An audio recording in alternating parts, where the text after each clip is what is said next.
Hi guys! So today, naisipan kong i-haul yung mga pinamili namin ng Black Friday sale. So start tayo dito sa portion na to. So for the first bag, this is from LC Waikiki. So itong brand na to, kahit hindi siya sale, affordable talaga yung mga items nila doon. Pero nung sale, they are 30% off on everything. So yeah. So the first one that I bought is this bonnet. So, since winter season na dito, naisipan ko bumili ng isa pang bonnet. Pero white naman or cream, I don't know. Yan. So, this is 16 reals lang. So, isipin nyo, 16 reals tapos 30% off pa, diba? Tapos maganda yung texture niya and makapal. Next one is this one. So, bumili ako ng winter jacket. I don't know if this is a trench coat, pero fashion trench coat pero half lang. Ulit lang siya. Hanggang lang siguro siya. Hanggang above the knee ko siya. So, ang good thing dito is makapal yung tela niya. So, perfect to sa winter din. Tapos may siya, belt. Tapos ang ganda nung niya, kaya naganda kasi ang ganda ng mga buttons niya din. Silver button. Parang siya, reminding you of winter. Winter talaga. Winter wonderland, ganun. Perfect sana siya sa palda, kaso bawal dito. Hindi appropriate yung mga ganon. Pero perfect naman siya sa leggings or jeans. Pero pag nag-ibang bansa or travel kami, magagamit ko din to. Kaya binili ko din talaga to. Perfect siya sa fashion. Next naman is ito, from LC Waikiki din. Bumili ako ng sweater. This is a gray sweater. Actually, sa Pinas, hindi ako masyadong bumibili ng mga sweaters kasi mainitin ako. Tapos, mainit naman talaga lagi sa Pinas. Pero, may mga seasons like December naman na cold season sa atin. Pero, hindi talaga ako. Parang konti lang talaga yung mga jackets ko sa bahay. So, yan. Bumili ako ng mga sweaters. So, this is the first one. Gusto ko kasi yung mga gusto kasi ngayon to, yung mga may zipper, so unahan lang. Yung sweaters. Yan. Ganda siya. So, good thing din dito sa brand na to is kahit affordable yung price niya, maganda yung quality nung nung mga clothes or mga fabrics niya. Tapos, ang good thing din dito syempre, nasusukat mo. Para siyang ang price range niya parang chain. Pero, ang maganda dito nga kasi is nasusukat mo. Tapos nakikita mo siya ng personal. Yan. Ito naman next, ito is cargo pants na black. This is not mine, this is my husband's. So, nabili ko na siya ng mga ganito nung nasa Pinas ako sa Uniqlo. Kasi magaganda din talaga yung cargo pants ng Uniqlo. Pero, more into black siya ngayon. Kaya bumili siya ng black na cargo pants. Then, ito naman is a stripes na sweater. Ganda siya. Bagay din siya sa jeans, sa leggings, or sa flare pants. Yan. Ganda. Tapos, ito naman yung last from the brand Waikiki. This is a puffer jacket. Pero hindi din ito sa akin. This is my husband puffer jacket. Alam nyo, kung meron lang nitong pang babae, bumili na talaga ako. Kasi may hoodie, tas puffer jacket siya. Tas ang ganda talaga ng ganda ng tela niya, ang loob. Tas ang kapal niya. Ganda. Sobrang ganda din ng texture. Pang H&M level, H&M. Tsaka Zara. Ganda siya. Ganda ng kulay niya, kakaiba. Kasi parang siyang light gray. Ayun. Ganda niya. We're done with Waikiki haul. Siyempre, alam lahat to ng mga kababayan dito sa Doha. Kapag Black Friday sale, this is sobrang sale talaga. Bumili ako ng Bath and Body. Di na ako masyadong bumili ng mga perfumes. Or hindi na talaga ako actually bumili ng perfumes. Kasi medyo kota na ako sa perfumes. Madami na tayong perfume. So, kailangan ko muna siyang ubusin bago ako bumili ulit. Okay? Yan. So, ang binili ko is candle. So, meron pa kami stocks. Pero, bumili ako kasi parang, ano siya, Christmas theme siya kasi shiny siya. Tapos, ang bango talaga din niya. Sobrang bango. Ano siya? Ano to? Parang candy yung scent niya. This is frosted cranberry. Bango niya sobra. Yun, one thing about me, sobrang hilig ko talaga sa mababango. Yan. So, ang pinaka gusto ko kasi is may naaamoy talaga ako laging mabango. Kaya dito sa bahay, madami kaming candles, madami kaming perfume, sprays yan. Kasi ayoko talaga nung nakakaamoy ng mabango or walang amoy. Mas na-relax yung feeling ko kapag may naamoy akong mabango. Also sa self ko, so talaga laging naka-perfume ako, ganyan. Tapos, ang gusto ko na kino-compliment ako is kapag mabango ko or ano yung pabango ko. Yun talaga yung gusto kong compliment na naririnig. Yan. Okay, the next one is I bought 3 of these foam soaps. So, yun, dahil nga mahilig ako sa pabango, pati kamay ko gusto ko mabango. Ayan. So, bumili ako ng mga foaming soaps. Hand soap siya. So, ginagamit din talaga namin ito sa bahay, lalo kapag after magluto, ganyan, di ba? May parang sibuyas. So, syempre, pag may bisita ka, isa din yun sa compliment. Ay, ang bango ng ng soap, ng hand soap mo. Ay, ang shala naman, ganyan. Pero, hindi nila alam buy one, take one lang. Diba? Tapos, next one is this one. These are refills to our fragrance siya ng pang-home fragrance siya actually. Bumili kami nung parang sinasaksak siya. Wait, pakita ko sa inyo. So, meron kami nito sa kwarto, sa bedroom, tsaka dito sa common area or sa living room. So, ganito siya. Sinasaksak siya, tapos nire-refill lang dito. Yan. So, ito yung pampabango sa bahay para, alam mo yun, parang somehow diffuser na din. Parang ganun. Usong-uso kasi actually dito sa Doha, yung parang laging may naamoy kang mabango.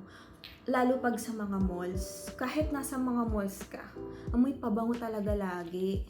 Ewan ko kung bakit parang ang hilig dito ng mga locals din siguro sa mabango. Pero actually nakaka-relax siya. Tsaka parang nakakabudol siya sa mga shops. Yung pag may naamoy kang mabango, tapos parang ang sarap magtambay sa malls. Parang ganun yung effect niya. Anyway, next naman is this one. So, this is from Bershka.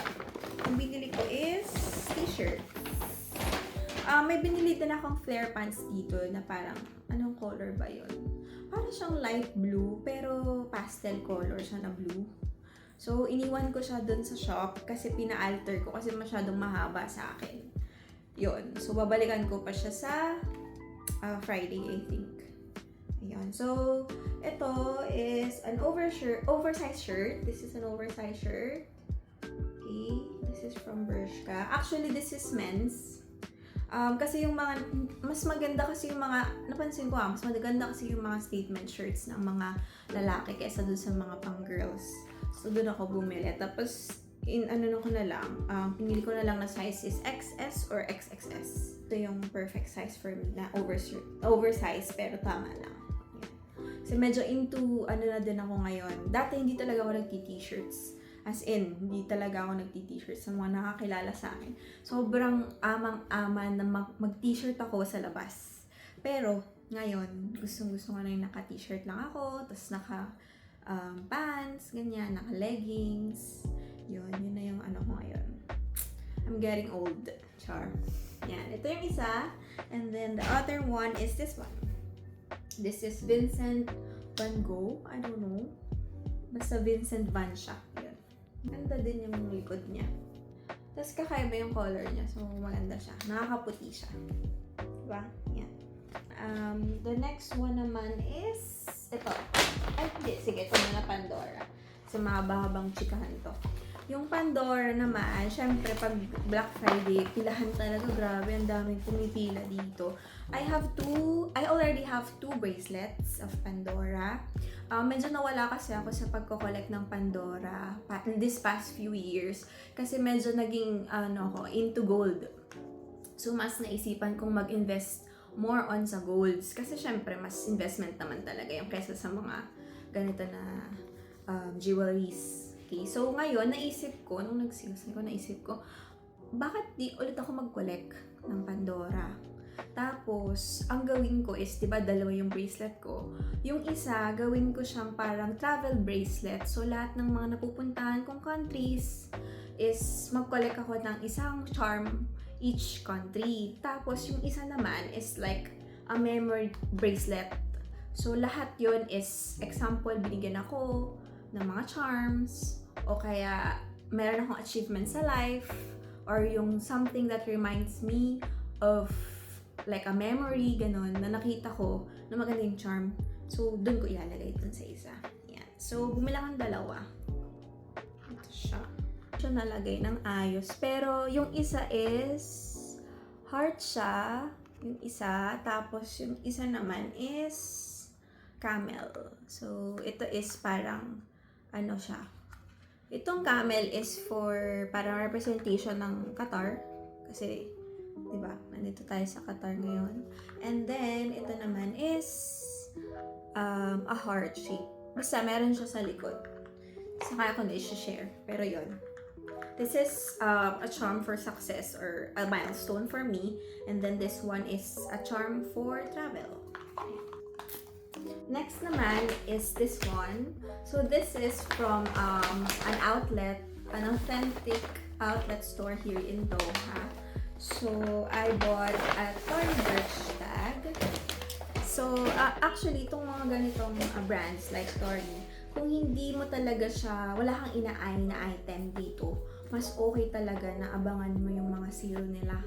So, since wala akong inaay na bag from Tory, ayun, naghintay talaga ako ng sale nito kasi sobrang sale talaga dito pag sinabi mong sale. So, yeah, it comes with a dust bag.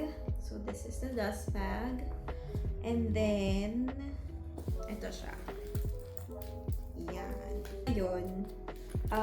Medyo into ako ngayon sa mga lady bags. I don't know, but dati kasi, mas mahilig ako sa mga backpack, shoulder bag, ayan. Pero ngayon, medyo na ako ngayon sa mga chains, sling bag. Ayan. Pero hindi pa naman nawawala yung ganon. Kasi mas maganda pa rin gamitin lalo sa mga malls or yung mga quick na ganap. Yung mga ganon na mga, simple shoulder bags. Ayan, backpack, ayan. Lalo pag travels. Pero yon, ito. Umila ako nito kasi sobrang naganda na kasi look, this is matte. Ayan siya, ito yung logo ng Tory. And then may tassel siya. Tapos pwede siyang shoulder, pwede din siyang body bag. Ayan. Shoulder and body bag siya in one.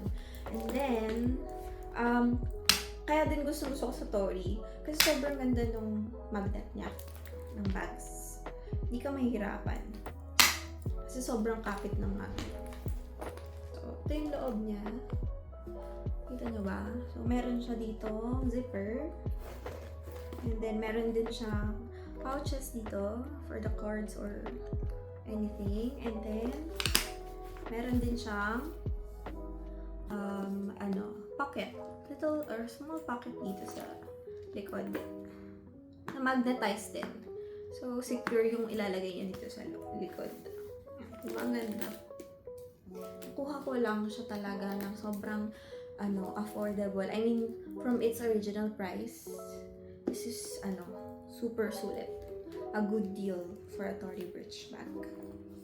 And, syempre, original siya. Kaya, yan yung maganda talaga. Original na siya, pero mura. Kaya, kung wala kayong inaay na bag, tapos alam niyo namang magsisale yung brand, ayun, maghintay na lang kayo talaga ng sale. Pero kung example, mga LV, ganyan, Dior, I mean yung mga luxury bags, medyo mahirap talaga. Wala talaga, parang, Hindi talaga, don't think about it talaga. Kailangan pag-ipunan talaga yung mga ganong bags. Pero, this is a statement bag, I think. So, not a bad deal or gano'n. Okay din siya. Yan, to talaga. Actually, matagal na ako talagang tumitingin sa store na to. Tapos parang lagi ko nakita, wala namang pambabae dun sa store. Tapos nahiya ako syempre pumasok. Ayoko kasi nung parang papasok ka sa luxury or alam mo yun, parang store, tapos di ka naman bibili. Tapos walang tao, tapos onti lang yung tao. Parang nakakahiya. Parang nahiya ako talaga sa sarili ko. Tapos si Brandon, siya yung nag-encourage sa akin, hindi, okay lang dito, walang judgment dito sa Qatar. Kahit mamili ka, or kahit mag-window shopping ka, di ka nila i-judge, i-entertain ka lang nila. Kasi parang yun yung thinking ko, parang feeling ko sa Pinas ganun parang nakakaya kung di ka bibili, tas aabalahin mo sila, ganyan. So, hindi talaga ako bumibili, or hindi ako nagtitingin. Tapos yun, sabi ko, try lang natin pumunta dito. Gusto ko lang makita kung magkano ba talaga, ganyan. Tapos nagulat ako, sale na naman siya. Nag-sale yung mga t-shirts niya. Parang sobrang gusto ko. Siyempre, nanghihinayang ako dun sa original price niya. Ang mahal kasi. Tapos yun, yung store dito ng Balmain, sa Balman, basta, yun. Ang store kasi nito dito is for unisex. So, wala yung mga talagang pang girls na t-shirts. So, ito yung binili ko. Yung parang classic. The classic one. Ito ang ganda. Ganda niya.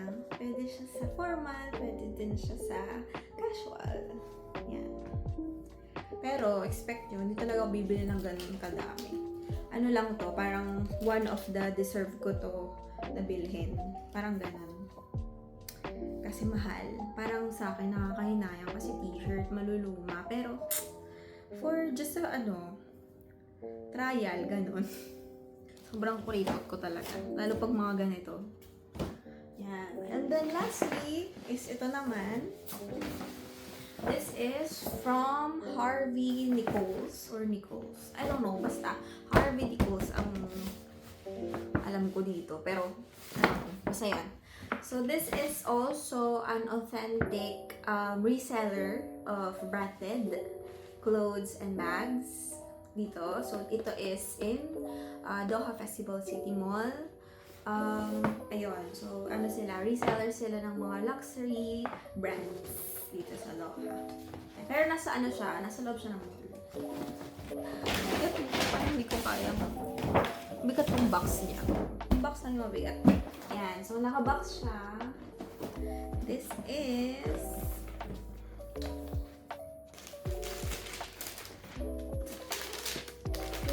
a Dior bag. This is our first Dior bag actually. Ito is wala talaga sa list namin. Wala sa isip namin. Kasi syempre, Dior is Dior. Alam mo, mahal yung Dior, di ba? Unfortunately, wala na yung box nitong Dior na to. So, kaya binigyan nila kami ng box ng Harvey Nichols na lang. Tapos, ayan. So, pero it comes with a dust bag. All, included. Yung mga certificates and everything, cards. Yun lang talagang box yung nawawala. So, this is a safari shoulder bag. This is actually a men's bag.